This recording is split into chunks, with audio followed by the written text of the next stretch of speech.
Hello. Hello. Welcome to Calgary. A little wintry, yeah? Yeah. Oh, it's so fun hearing, lifetime Calgarians talk about this stuff. And hey, I prefer it to being soaking wet, so here we are. My name's Kurt. If I haven't had a chance to say hello or meet you, welcome to Brentview. Glad to have you as part of our time together today. And I wanted to just step into the new year with a thought here that, I'm curious about what you pay attention to on a regular basis. In other words, as you think about the patterns of your life, do you pay attention to a lot of things? Are you very detail-oriented? I don't always pay attention to things, but sometimes I notice things and I just kind of accept them. You know what I mean? Like I see them and I'm like, that's just what it is. I don't know, right? And I don't really question why or what I'm actually seeing. There's these little cylinders on some laptop cords. Have you ever seen these? Yeah. And I never knew what those were. I just thought that's how it works. It just has to be there, And come to find out that these are actually super intentional. And if you're an engineer or something, it's like, oh, of course, Kurt. But and it literally is just a cord that wraps around inside of this little container, and it makes it not sound so loud as the circuit's firing, right? Which is okay. There's a purpose to things that I didn't really notice. Maybe I don't care enough. I don't know. There's the tiny hole in an airplane window, which if you don't know what's going on there, it could be a little concerning. Like, why is there a hole in an airplane? It's not what we want when we're flying. And apparently it has a purpose too, because of something having to do with pressure regulation and two different panes of window, right? So if you don't have that little hole, the pressure can't kind of move between the two panes of the window, and you'd have shattered windows on airplanes, apparently, if they got too high. I didn't know this, right? I see the hole and I think, was someone playing with a little needle or something? Like, this doesn't seem good, right? It's going to fall. Everything's going to fall. Anyway, the extra eyelets on sneakers, those always are like, what are those there for? Just kind of accept it as part of the design, let it, But if you're a runner or an athlete in particular kind of sports, you actually know those are like locking mechanisms for your shoes so that you don't have any rubbing while you're running, especially if you're running long distances. I never would have known that. In fact, I would have just thought, those are useless. Why are they there? Whatever, right? Don't really pay attention after just asking the question. This one was really interesting to me, though. Spaghetti spoon. Did you know that the holes in the spaghetti spoon are there traditionally because people who made these spoons said, this is about a single serving portion. So if you just wanted to make yourself spaghetti, you do that, and you have the exact average portion of spaghetti that they recommend for you, at least the designer of the spoon. I had no idea, right? I don't pay attention to these kind of things. A lot of us, just by default, just accept things that are the way that they are and, don't really question it too much. And that's fine. We're not going to question everything. We're not going to analyze every little moment and every little thing in our day. But what I'm curious about is if we were to take this a bit further beyond just everyday, normal sort of things, I'm curious what captures your attention really. And what captures, even if we were to go deeper, like your affections, like the innermost part of you, what captures you in such a way that it actually shapes you? What we're going to talk about today is actually that we're shaped by things that we don't always notice we're being shaped by. That we're actually shaped by a lot of things that if we spent a little longer paying attention, we would actually say, oh, I had no idea, but I need to take note here. And, because what happens over time is that we are always transforming. We're always being shaped into a particular kind of person. And Jesus, of course, we hope is a big part of that. But culture is a big part of that too. The spaces you inhabit are a big part of that too. And so the New Testament over and over again sort of gives us a bit of a warning, a bit of an invitation and a warning at the same time, and basically says, look, you are being shaped inwardly, and what comes out of you is really an expression of some of the things that have already happened in you. And Jesus seems to invite us to take notice and really assess the deeper causes there, the habits of our hearts, so to speak. And in one place, Jesus gets asked about food. Now, in Jewish culture in the first century, this was a big debate. It was a huge deal to talk about, like, what is okay to eat. Jesus, as Jewish people, and different groups had different sort of boundaries around what eating looked like, but they, for the most part, agreed. And Jesus really steps into this because he sees that rather than just looking at the food code as something that just marked them out as uniquely God's people, they had taken it to a level where it had become rigid and legalistic in ways that God had never intended. And so in Mark chapter 7, Jesus addresses this, and he's talking now to the disciples to just clarify a teaching he's given. And he says this in verse 18 of Mark 7. He says, "Can't you see that the food you put into your body cannot defile you? Food doesn't go into your heart, but only passes through the stomach and then goes into the sewer." I love that. That's just, that's in the Bible. It's good, it happens. Sometimes, many times a day, if you eat the wrong food, right? So this is just part of the normal flow. Oh, let's stop talking. So skipping ahead, it says in verse 20, "And then he added, it is what comes from inside that defiles you." And then he gets very specific about what he means by this. "For from within, out of a person's heart, come evil thoughts, sexual immorality, theft, murder, adultery, greed, wickedness, deceit, lustful desires, envy, slander, pride, and foolishness. All of these things come from within you. They are what defile you." And so the heart is what leads us to do the kinds of things that we do. Or if we were to reverse engineer this a little bit, what we do really reveals a lot about the desires of our heart. And what we're going to talk about today is this idea: what you do reveals what you've learned to love. What you do reveals what you've learned to love. And love is a big word here, and we're going to try to unpack that. But I would just venture to say that you've learned to love things at a subconscious level.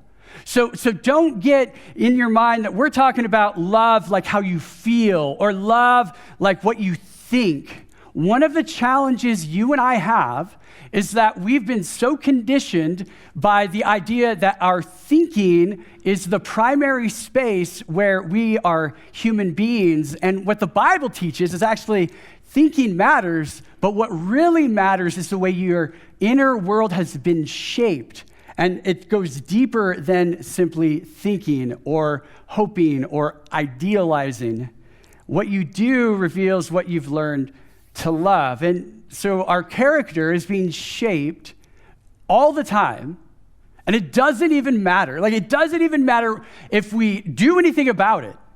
It's being shaped. Your character is being shaped in ways that are malformed or informed by Jesus. This is just going to be real. And why are we talking about this? Because we are in part 2 of a short series where we're wrestling with what does, as we step into a new year together, and Tyson last week did a great job of inviting us to ask the question about margin, like how are we making space for Jesus? And I think the next step from there is to really ask questions about how are we being formed, and is Jesus the primary source of our formation as we make more and more space for him?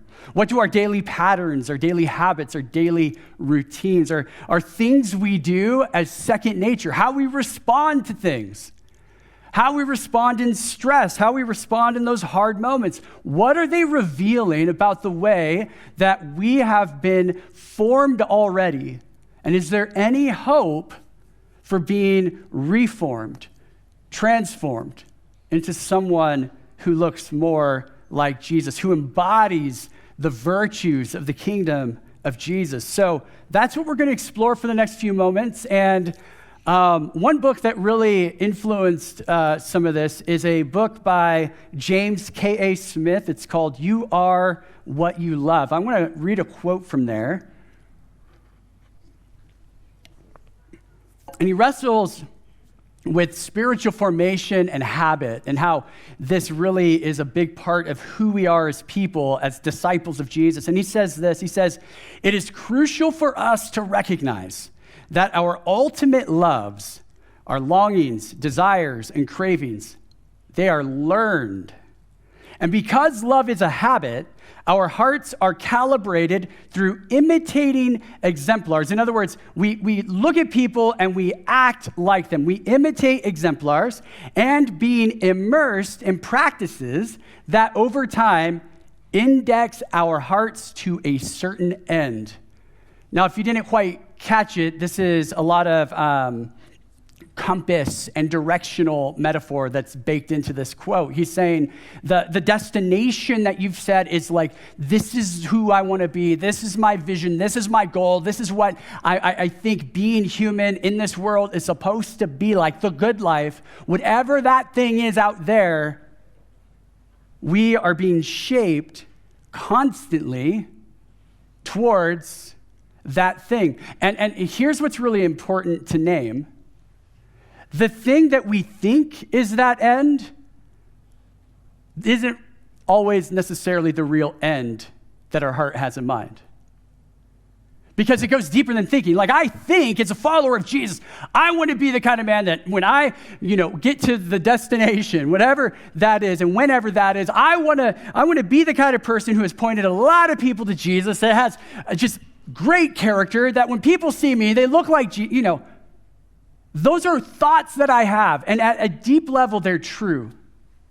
But there's this other level that goes deeper beneath the surface. That if we're honest with ourselves, our habits, our patterns, the way that we've been shaped by the things around us, the things we choose to do or not to do, we're also being shaped towards other ends that maybe are in conflict with that. Even as people who have said yes to Jesus, even as people who have said, I went all in on the Jesus life. And so imitating and practicing, we're going to come back to this.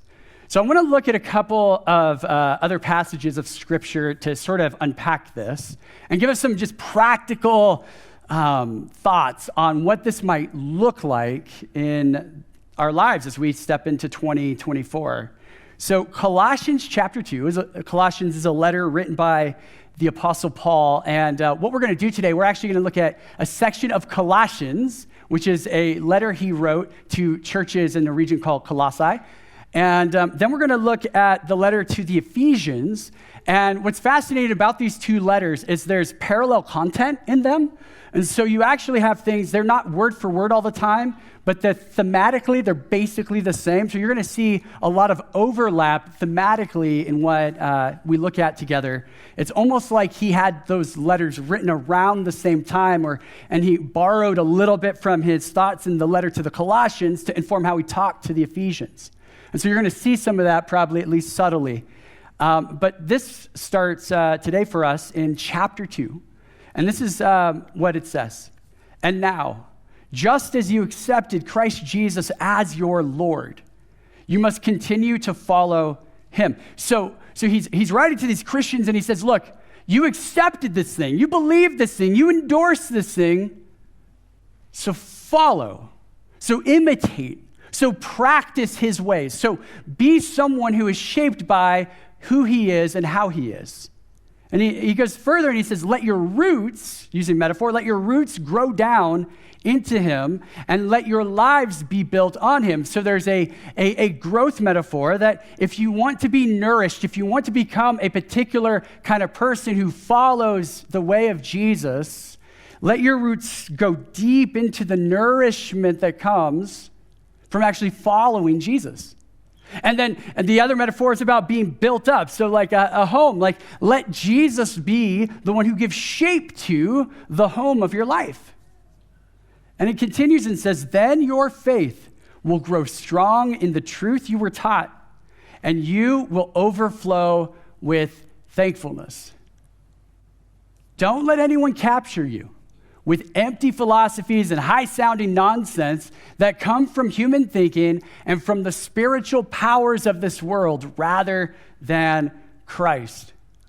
And so you get in this short passage here, like on one hand, Become the kind of person who is fully nourished by God, fully nourished by following the ways of Jesus. And then on the other end, he says, and you, if you're not careful, will be formed differently. You'll be formed by ideas from culture. You're going to be formed by all of the things around you that ultimately come to nothing. And the spiritual powers of evil are actually trying to lure you and your imagination into those things. And they might not be like horrible. Not all of them are just obviously evil, but they are things that are shaping you to a particular end, and that particular end probably isn't continuing to follow Jesus. And so who is shaping us, our surroundings or Jesus? And we keep going into Colossians chapter 3, and here's one of the ways that the Apostle Paul talks about this. He says, therefore, as God's chosen people, holy and dearly loved, clothe yourselves with compassion. I want to pause here. Clothe yourselves. Other translations will say, put on. It doesn't necessarily say something like, make sure your ideas about what compassion is are pretty good, right? Make sure you've sorted out what compassion means.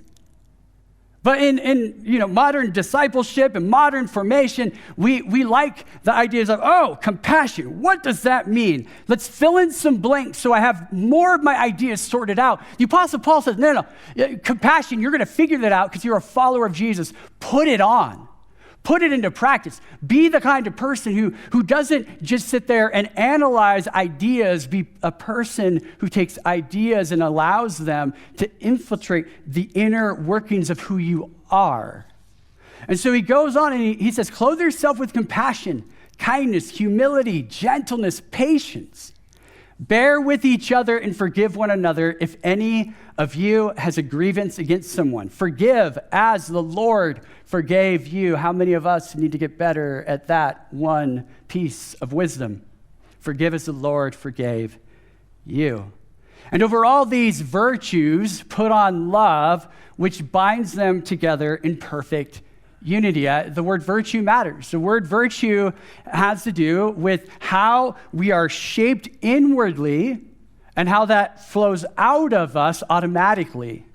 In other words, when we talk about virtue, to use church language, we're talking about the fruit of the Spirit. We're talking about love, joy, peace, patience, kindness, goodness, gentleness, faithfulness, and self-control. Did anyone else go to a Christian school or memorize a lot of Bible? Because that is somehow still there. Yeah. And so these are the qualities of what it means to be a follower of Jesus. You are shaped in partnership inwardly so that you are becoming the kind of person who naturally loves well. Naturally. It is an automatic impulse of who you are.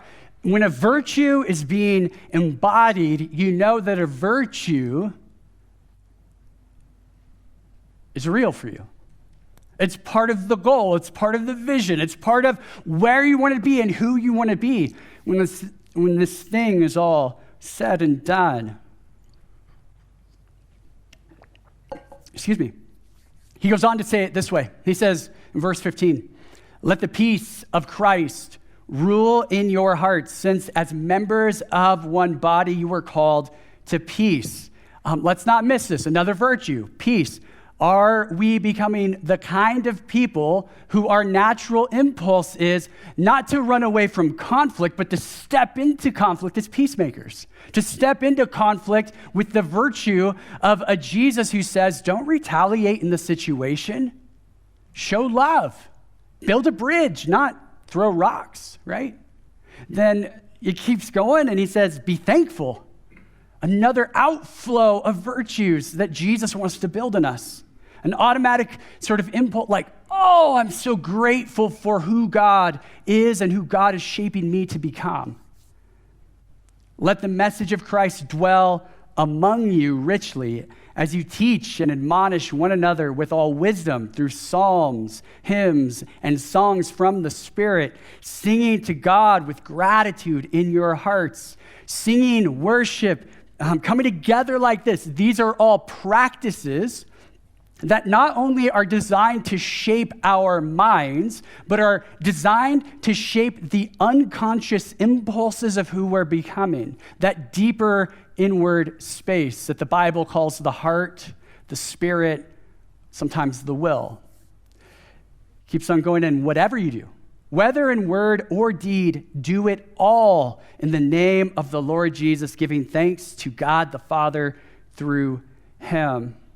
What you do truly does reveal what you've learned to love. And one of the things I want to invite us to consider today, there's really two big ideas based on this. And the first is you become like what you practice.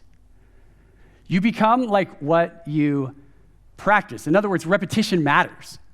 What you do on a regular basis, what you practice, and practice implies that it actually challenges us, right? That there's actually a need sometimes for even a coach in the situation, right? To have people, and we'll talk about imitation in a moment, but to have people who really show us like, hey, if you're a golfer, not a golfer, just FYI, but if you're a golfer, I know you hold it like this or whatever, right? But if I were going to go golf with some of you who are good at this, you know what I'm saying? I would need you to coach me through the process. I've been to a few driving ranges, and if you were there with me during those moments, you would know, yeah, he needs a coach, right? And here's the thing about having a coach, right? You start to practice well. Rather than guessing, you're practicing well, because you could practice the wrong thing and never get good at golf, or you could practice the right thing and have a bit of hope there, right? This is so true. The matter at hand is practice is part of embodying these ideals, these virtues. So practicing love, what does that look like in your life? Practicing generosity, right? How do you get shaped by these things and do them in a repeated way that actually leads to something of the formation of your heart? And sometimes we have things that have influenced us, maybe even subconsciously, that no longer are serving us well, and we will start to notice, ooh, my impulse in this area isn't helpful. See what I'm saying? Sometimes you might need to take some countermeasures. So when my oldest was in preschool, she liked a television show called Masha and the Bear. Some of you who have little kids may know this show. I think it's on Netflix, right? Masha and the Bear. Now, Masha and the Bear, it's a cute show about this little girl that is never supervised by adults out in the woods. So I don't know. That's already weird, right? And she is constantly like cute and getting into trouble all at the same time. And this bear somehow has decided, oh, I've got to take care of this kid. But every time this is trying to happen, it goes bad for the bear. It's really sad. And Masha just doesn't behave well. Well, innocent show, but sometimes your kids get really influenced by the show. And what we started to notice is if we showed her the show, which was not bad in and of itself, she started to act like Masha, right? And we're like, no, we're done. We actually instituted a ban on Masha and the Bear in our house for like 2.5 years. I'm not even kidding. She got into like kindergarten, and we finally said, we're going to give you another try, right? And we were very clear, because she would say, Daddy, we want to watch this, Mom, no. Right? So sometimes it doesn't even have to be a bad thing in and of itself. It just might be something that is shaping us to act a particular way. We might want to say, whoa, maybe that thing has more shaping power than I realized. Maybe I want to be shaped differently. Maybe there's some intention that needs to be going on here. Maybe I don't need to practice what the show is showing me, but I can practice something better. I want to keep going. I want to read you a passage out of Ephesians now. Ephesians chapter 5. And it's sort of part of this parallelism. You'll see some thematic similarities. So in Ephesians 5, it says this: Therefore, imitate God like dearly loved children. Live your whole life with love, following the example of Christ. I want to pause there just for a quick second. Notice what he starts with. He says, imitate God. Act like God. And if you're not sure what that means, look at Jesus, because that's the example. God is love, as it says elsewhere in the New Testament. So Jesus perfectly reveals what love looks like. So look to Jesus and you'll know how to embody the virtue of love. And it says, following the example of Christ, who loved us and gave himself for us, he was a sacrificial offering that smelled sweet to God. Sexual immorality and any kind of impurity or greed shouldn't even be mentioned among you, which is right for holy persons. In other words, you shouldn't be known for these things. Be known for this thing. Be known for love, which looks like Jesus. Be people who look like God in the world, who look like Christ in the world. Rather than letting everything around you shape you and shape your desires and shape what you deep down, maybe subconsciously love that you don't want to really love. Keeps on going. In verse 8, we'll skip ahead here. It says, you were once darkness, but now you are light in the Lord. So live your life as children of light. Light produces fruit that consists of every sort of goodness, justice, and truth. Therefore, test everything to see what's pleasing to the Lord, and don't participate in the unfruitful actions of darkness. Instead, you should reveal the truth about them.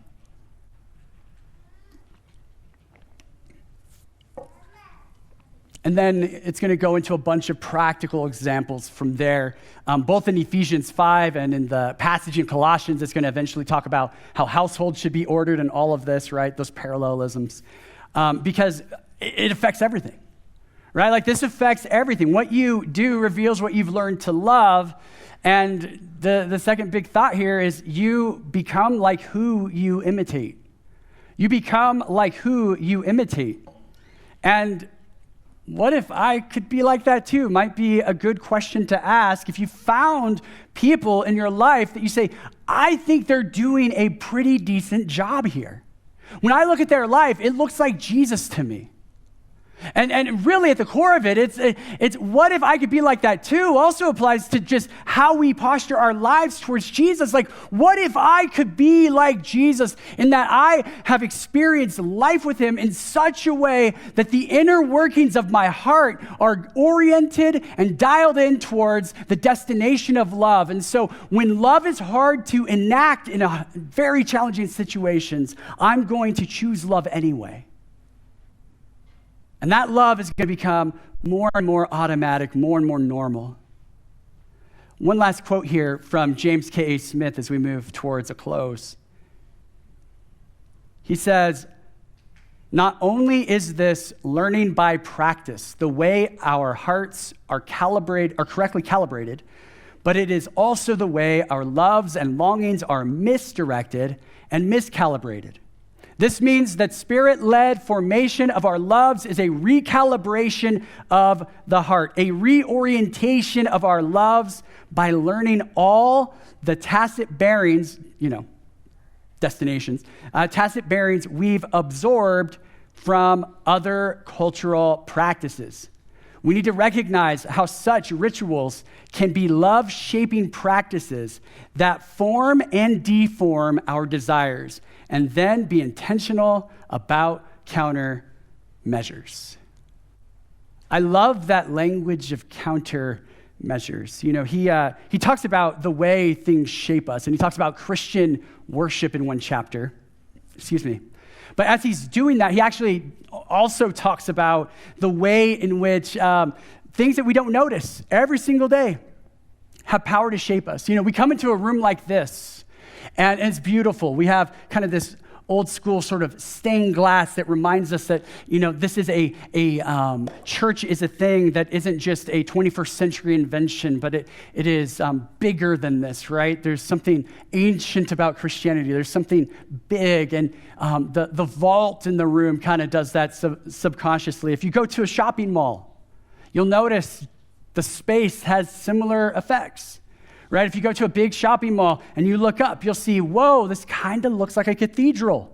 This kind of has that sort of like transcendent thing that churches often provide in various ways, right? And then you might start asking questions about like, how does my strategy for getting the best deal because it's Christmas, how is that process shaping me into a particular kind of person? And that's not a judgment question. That's literally just asking a question about how anything in our lives has shaping power, and how spaces have shaping power, and how the stories that culture tells us and the story of the scriptures, how those have shaping power, and by default, you're going to become a certain kind of person. And God says you can actually step into all of those spaces with a different kind of intentionality. You can actually learn. You can actually train for this stuff. And that's where I want to kind of leave us this morning is with this idea of what if we said, okay, yes, what I do reveals things about the kinds of things that I love. Even if intellectually I don't love them, there's something in my heart that's been shaped towards that end. And where are the places where I can get better at learning to be reshaped, reformed, in like normal life? This last week or two has been a moment or two for me. Has to do with bedtime, has to do with preschool age, and strong-willed child. You put all of these things together, and when bedtime's around 8:30, it actually ends up being around 11. And this is not always easy, as you can imagine, right? Like how this goes. And my temptation in this moment, and I am not perfect at this, my temptation in this moment is to be angry about this, right? But my invitation in that moment, if I want to recalibrate my heart and see the potential of being the kind of person who practices getting more and more patient, more and more kind, more and more loving, is to say this is a great opportunity to be coached by Jesus, to try to learn how to act like Jesus in this space. And that's what I want to invite us to do. And I want to invite us to do that through a closing prayer together. I actually want to, if you're able, invite you to stand as the worship team comes up. And this is what I want us to think about. The big idea will be on the screen. Practice a Jesus-centered virtue during a challenging moment. I want to invite us to imagine a challenging moment that we can almost predict will come in the next week. It doesn't have to be a massive challenge. It's just an opportunity challenge. Yeah, that's how you reframe things, right? It's an opportunity challenge. It's a challenge that says, in that space, I actually could practice responding and experiencing that moment differently with Jesus, seeking to imitate Jesus in that moment. So I want to invite you and I into a posture of prayer for just a quick moment here. Jesus, in this moment, would you bring to mind a regular, recurring kind of situation or moment that really tests me, that's really hard?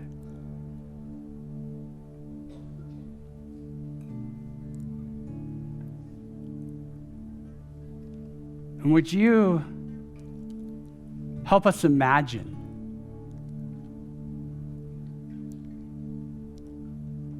how we would respond if we were responding by imitating you? And to practice that, and to stumble through that, and to fail at that with you, and to keep trying, and to keep working at it because your grace is bigger.